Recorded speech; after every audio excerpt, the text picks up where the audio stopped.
Hello everybody, Lusty here, and welcome back to another Dead by Daylight video. Today we're going to be looking at the new PTB for the HELLRAISER chapter. Alright, new content. PTB survey, that's whatever. Welcome to the public display for chapter 21. Features add a new killer, the Cenobite, and large text settings. Players can enable this option, blah blah blah. Okay, updated the Nemesis, Blood Legendary Gamer re-enabled. Okay. That's basically all there is to it. Alright. So, from what I believe, this chapter only adds a new killer. It's supposed to be Pinhead from the HELLRAISER franchise. Let's see, let's go to killers, and then let's go to... There he is, the Cenobite. His difficulty is hard, a summoning killer, able to possess chain projectiles and use the lament configuration to torture every survivor at once. His personal perks Deadlock, Hex, Plaything, and Scourge Hook, Gift of Pain. Scourge Hook, Gift of Pain. That has to be a new mechanic of some sort. It's very odd. Anyway, those allow him to slow generator progress and continue to torment survivors who have experienced this sweet suffering. Alright, let's check him out. I actually don't know anything about the HELLRAISER franchise, so I'm sorry if I'm, if my reactions aren't as exciting as maybe with other content creators. Some people were very hyped for this chapter because they've actually seen the movies and they know about it, so I'm definitely not one of those people. He's fucking solving a Rubik's Cube right there. And overall, I think from what I've seen of screenshots and videos here and there, he looks just like he does in the movies. And yeah, that's never a bad thing. Anyway, let's go ahead and check out his character info. Alright, his backstory is actually very short compared to, the Tricksters, for example. Alright, let's check out these perks. Deadlock. You induce mental suffering by crushing any hope of escape. After a generator is repaired, the entity blocks a generator with the most progress for 20 seconds. You see its white aura during this time. So, after you complete a gen, the entity will just block another gem with the most progress for 20 seconds, so you can't do it. So you're basically being punished for doing the one objective you have. Okay, not a big fan of that. I guess it's good for game slowdown, but from a survivor perspective, getting punished for literally doing the sole objective you have, I don't know. I guess it kind of ties into people trying to get matches to last longer and to counteract gen rushing. I say that with quotations. I don't know. Not really my favorite type of design. For killer, I'd say this is probably nice. And that's all I really have to say about this perk. Hex Plaything. A hex that toys with the victim's suffering. The first time you hook a survivor, they become cursed, and Hex Plaything activates on Adult Totem. The cursed survivor suffers from the Oblivious status effect until Hex Plaything is cleansed. Hex Plaything's totem aura is revealed to the cursed survivor when within 24 meters of it. For the first 90 seconds, only the cursed survivor can cleanse the totem. So basically, it's just, okay, you hook someone and they become oblivious, that's it. If you want to tunnel, this will definitely help you, because the survivor, they might try to run away from the unhook location, and they might run into you or whatever. I don't know. This could be really disgusting with, combined with Make Your Choice, because either way, if you find the unhooker, you're gonna get an insta-down on them. And if you find the unhooked person, then, well, they're oblivious, and you'll have a big advantage of the chase, because there's no, no terror radius. So yeah, for tunneling, very good. Otherwise, I do not see it coming into play. Scourge Hook, Gift of Pain. That is a very strange title. You are the bringer of sweet pain. At the start of the trial, up to 4 random hooks are changed into Scourge? I don't know. Into Scourge hooks, okay? That's how I'm gonna pronounce it. You see these auras in white. When a survivor is unhooked from a Scourge Hook, they suffer from the Hemorrhage and Mangle status effect until they're fully healed. The first time the survivor is healed, they suffer a 7% penalty to healing and repairing actions until injured again. I don't know, Hemorrhage and Mangled isn't really that big of a deal, to be really fair. Yeah, it makes things a little slower, and yes, you are leaving more blood. I don't know, maybe for a Wraith with Bloodhound. I don't know. This perk doesn't seem all too great. It might contribute to some disgusting healing build, so let's hypothesize that the killer has, let's say Chlorophobia, Fanatophobia, and then this perk. Maybe even Sloppy Butcher to make it completely overkill. I mean, yeah, the killer would be just memeing at that point because they have no meta perks whatsoever, but I don't know. On the right killer, that could be disgusting. I can see Legion or Deathslinger maybe potentially getting some value out of this. Summons of Pain. An extra-dimensional gateway that leads to pleasure and pain so great it will tear your soul apart. Press the power button to create a gateway and release the button to open it. Once opened, tap the ability button to summon forth a possessed chain under your control.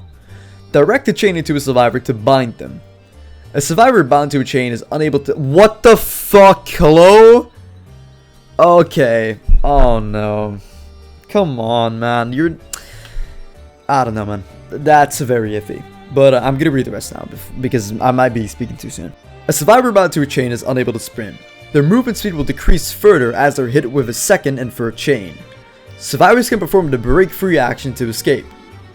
Lament configuration. If left alone, the lament configuration initiates a chain hunt by summoning chains to pursue survivors. The hunt ends when the survivor picks up the lament configuration. A survivor carrying the lament configuration will be afflicted with the Oblivious status effect, and chains will occasionally be summoned to attack them. The survivor must solve the lament configuration to remove it from their possession. While doing this, the Cenobite will see their location and be able to teleport to it. Okay, when the Cenobite picks up the lament configuration, a chain hunt is activated. Additionally, all survivors are instantly bound by chains, causing them to scream and reveal their locations. Because he needs even more information, obviously. The lament configuration will spawn in the new location after the Cenobite or a survivor has used it. For killer mains, I think they're going to have a field day with this killer. I mean, from the description alone, survivors not even being able to sprint and gradually getting slower, that sounds just like, I don't know. You know, obviously this isn't my final opinion. I haven't even seen the gameplay yet. But my initial thoughts are definitely that this might be a problem. Alright, I can't see what map we got, but it's Autohaven. That's all I can tell you. And it seems like we're on Azrael's resting place, from what I can tell. Yes we are. Alright. Alright, I can already see him. He's placing one of those chain thingies. Okay. And I'm already stuck. Nice. Okay, let's see. He's vaulting. Please do not be bamboozle. It is not bamboozle. Okay. I should have vaulted that a little bit earlier, but still got away with it because he prematurely lunged. Nice lunge again. I'm not sure if we're in a chase yet. Yes, we are. This is his chase music. That's gonna grab me for sure. Oh, never mind. That is one of those spears, because he has chains that keep you in place, and he has spears that are projectiles, so to speak. He swings through. Respects. It's even better. Oh, I'm getting stuck on a gen. Nice. I just wanted to give it a little bit of loving, you know, just a small hug. Alright, he seems to be trying to figure out his power. Okay. And he already gave up. Okay, that's no problem. I can understand it. He wants to get some gem pressure and interrupt some survivors. So, I understand that. Okay. I did not expect you to leave that chase. I was gonna try and stay near and then repair the gem when to get unblocked. Alright, now he's in that mode. It's not even a mode. It's more like a passive ability where everybody randomly gets those things that keep you in place. Alright, not sure why you'd leave me after I, just got injured. Yeah, okay. So we're gonna keep getting these random chains until one of us tries to solve the Rubik's Cube. Nia seems to have picked it up, so she's gonna have to solve it. So the rest of us are. And while she does that, the rest of us are no longer tormented or, whatever you might want to call this. Afflicted with the chain effect. I can see him creeping on the hill. He's coming over this way. Hello, fellow Nia. Yes, I know he's coming. You don't have to warn me. Yeah, I'm not sure if you can aid other survivors out of the chain, so to speak. So you can, like, break it for him. I think you can really only break it yourself. Which, to an extent, I can understand from a gameplay perspective. Because otherwise, survivors would just stack up, sit together, and then it would kind of become useless. There again, the more survivors that are together, the less survivors there are in gens. Kind of like now. Okay, this Meg is about to probably go down. I'll take a hit for her. Do not trust her to stay on that chase on her own. Meg seems to be fine in chase. I should probably be doing a gem, but I want to make sure that we have one of us that is already near this box. I'm gonna actually pick it up and see what happens. I'm just gonna carry it. I'm oblivious now, so he can surprise me whenever he feels like it. Alright, we hear a sweet little lullaby. He's switching targets. Okay, you have to stand still to solve that. That's not ideal. We have to remove that chain. And there we go, keep running. Not sure which side he's gonna come from. Alright, there. Yeah, I'm oblivious right now, so I really have to pay attention to his red stain.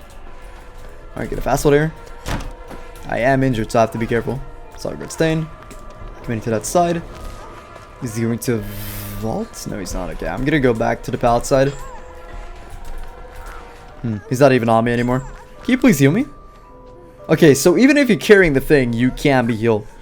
It's just that you cannot hear the killer's turret radius. Alright, he's coming this way again. I have to be a bit careful. Okay, yeah, he's already coming. Thanks for flashlight assistance. Oh, he actually switched entirely. That's really bad. I don't know why you would switch from a injured target to a healthy one, but that's up to you, I guess. I'm just gonna keep holding this box. I don't think anybody needs me to use it yet. Or do they? Yeah, I'm gonna go ahead and solve this box. I'm not sure if this is the right time to be doing it, but I don't want to hang on to it when it's unnecessary. Alright, there we go. That was a nice long range shot, but I still solved it in time, so I'm pretty much safe to go. Is he gonna try and put down the chain thingy? Maybe. Let's see. Where's this guy coming from? Hello? Okay, hello. That is not ideal. We're not... I completely lost track of him. I thought because that little thingy appeared at the shack pallet that he would be on that side, but that wasn't the case. Oh my... Are you serious? Did you really just get flashlight blinded? Come on, man. Just look at... He was looking up at everything and he still got blinded. That's kind of embarrassing. It's more embarrassing that I ran into him without realizing where he was, though, to be fair. Hello, Meg. I'm kind of bleeding out of my elbow. Could you please help me? Thank you. I'm not gonna do that gem with you. It would probably be wiser if we split up on gems. So we're doing more of them at once, and therefore we have more overall pressure on the killer. Is he here? Yes, he is. Okay, I did not see him. Nice. Okay, that missed. He's not gonna get me off either. He's just gonna switch again. Yeah, these guys are kind of annoying with the flashlight, so I can understand that he would ignore me and go for them instead. I'm gonna go ahead and pick up this box again. Everybody's kind of close to being fully, well, chain metered, I guess I should call it. So I'm gonna go ahead and solve this.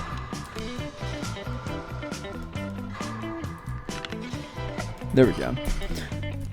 I do think that the solving bar fills up really quickly. It takes almost no time to solve the thing. In my opinion, it should probably be a little bit longer, but then when you look at his chase mechanics, even here from afar, he's kind of busted in chase, I'll be honest. Alright, that is a miss. Thank Christ.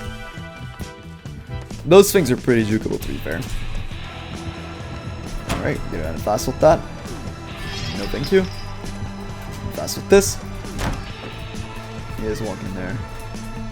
He's probably going to try and interrupt the gen again. I don't blame him. The range of that is not all too bad, actually. Alright, so they can't sprint away now. Well, I mean, they broke free, so now they're able to. But in theory, if you're injured and you get, you know, chained up like that, you're kind of just dead, to be honest. Like that. I'll try and take a swing. There we go. That way you can make some distance. Why are you still here? I was taking a hit for you, and then you're still here. And I can't do it now because I am. Well, okay. This is not planned, I think. Well, I don't think you can actually pick me up. Claudette, why are you standing so close? Okay, this is clearly bugged. This is not an intentional feature, I think.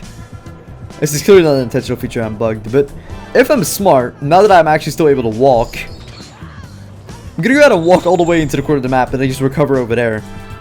Because I'm holding the left mouse button right now. I think that's the reason why it's not breaking. So yeah, I'm gonna go ahead and just recover.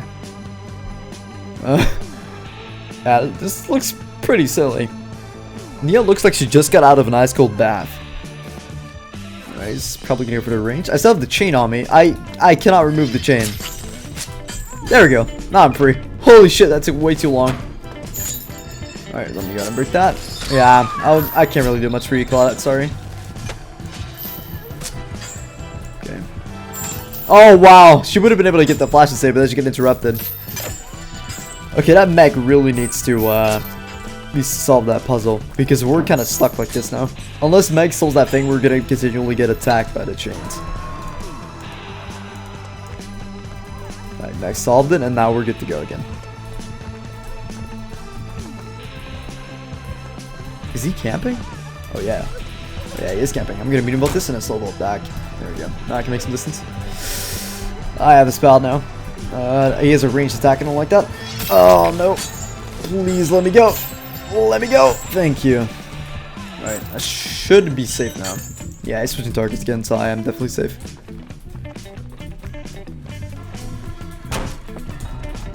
Oh, that's better. Okay, okay, I did not know you were here. I have to drop this. I'm gonna die otherwise. I really didn't account for him to respect that art, but you know, it is what it is. Okay, that was an ambitious play. I guess he tried throwing it up high so it would get me from the air or something. I'm not sure. I'm gonna fast with this right before that thing chains me. Yeah. Okay, let's be careful here. Okay. I'm gonna dodge the one without looking. Just watch. There you go. Oh! Yeah, I'm not really used to his animations yet. I don't really know how to recognize his telegraphing because I don't know what his animations look like. But you know, I should have just I should have played it more safe and played around the ballad to begin with. So that's my own fault. Get a predicament here. I do not know where to go. He has me trapped in all sorts of ways. I get the ball to swing. No, you won't. Okay. This ballad is not used. Might have to use it to make some distance here. There we go. Walks around. The fact that he's pushing me this way leads you to believe that the gate is over there on that side of the map. I can make this. He'll walk around it again. Gonna do this, now I keep running, no matter what happens. If he M1's I'm gonna keep running. The gate is on this side of the map. Alright, he's gonna have those projectiles and then keep me trapped, so... tried that. Okay, well, I dead it prematurely, so I did gain a little bit of distance. This is gonna be a close call. Let's see if his M2 ready. He does, but it's not really gonna do much. I made it. Yeah, him pushing me around the other side on that jungle gym immediately made me realize that the gate was on this side of the map. So, no, obviously there's not much else he could have really done, because obviously he doesn't want me to just get a free beeline for the escape. But yeah, I really do like the books there. Oh, that is fun to know. Well, I still make it. There's literally no mentioning of that at all, or no mention of that in the power description. That is dangerous. They need to put that in the power description. Holy shit. GG's. Alright, that's not an ideal moment to be blowing up a gem. Okay, please do not throw your spears at me. Thank you. Okay, my main problem with Pinhead is his psychic abilities translated to his animations. So I have no idea what is meant to be a... Oh yeah, I forgot I can't sprint when I'm chained. So I can actually fast vault. Okay, it seems that he's trying to use his direct spear now. And not the chains. I'm gonna be calling the chain thingy, well, chains. And I'll be calling the spears, can I dead her? I can't dead her because I'm not able to sprint. So if I were to run away there, he could just use the spear projectile, because I'd be wide in the open. And if I stay on the loop, then he can just, you know, I can't fast vault, I can't use that art, I can't really use anything. You wouldn't be able to use life, you wouldn't be able to use, well, maybe you could use balance landing, but it wouldn't do you much good because you're just fast walking out of there. You wouldn't be able to use basically any exhaustion perk. Except head on, but that is a very complex scenario that I'm not even going to try and envision. Sprint burst is useless, obviously, because you can't sprint. Yeah, looking at a drop pallet scenario, in a situation where you're in the middle of the map and you can't just run away because it will hit you regardless of what you do, it is kind of like Trickster. You know, you drop the pallet, he doesn't break it, he keeps you on the pallet, and you're inevitably just going to die.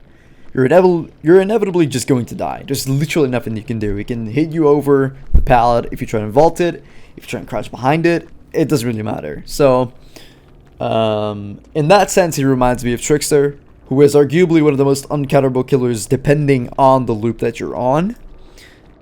Pinhead might actually fall into that same category. If he's going to be anything like Trickster, where certain loops just become unplayable because he'll hit you regardless of what you do, it is going to be very boring. The reason why so many people dislike going against Trickster is the simple fact that on certain loops, you literally are going to die. There is nothing you can do. Compared with an M1 killer or a ranged M2 killer that is, you know, a little bit more fair and you know, telegraphs more, like Huntress, for example.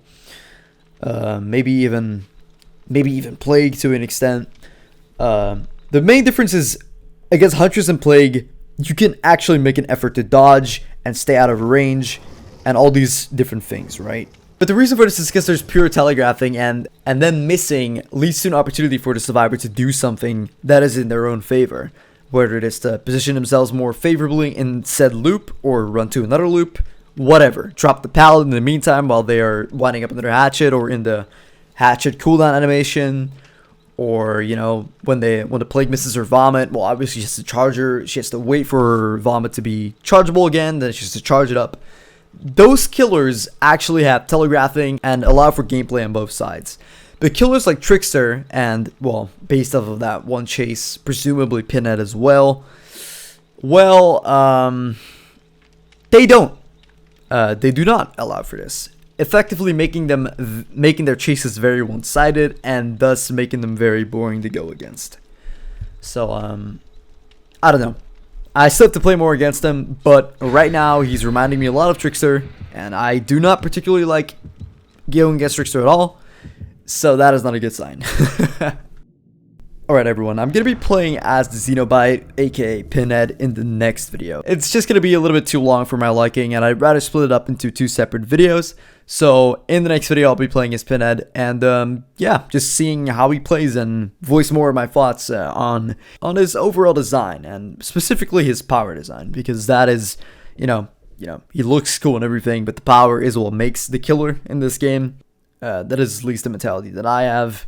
I have very mixed feelings about this killer.